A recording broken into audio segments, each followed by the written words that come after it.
पहले dust particles आपस में टकराए, फिर वो छोटे छोटे पत्थर बने, फिर वो छोटे छोटे पत्थर आपस में टकरा के बड़े पत्थर बने, और वो बड़े पत्थर आपस में टकरा के बड़े रॉक्स बने, और फिर वो बड़े रॉक्स आपस में स्पेस में टकराने लगे। मिलियंस ऑफ ईयर्स तक कोलिजन्स होते रहे, धीरे धीरे एक बड़ा गोला बन गया, और आगे चलकर वही गोला अर्थ बना।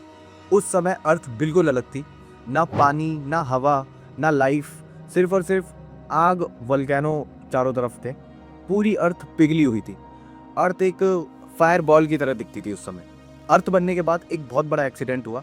साइंटिस्ट के अकॉर्डिंग मार्स जितना बड़ा प्लेनेट जिसका नाम थिया था, वो अर्थ से जाकर टकरा गया।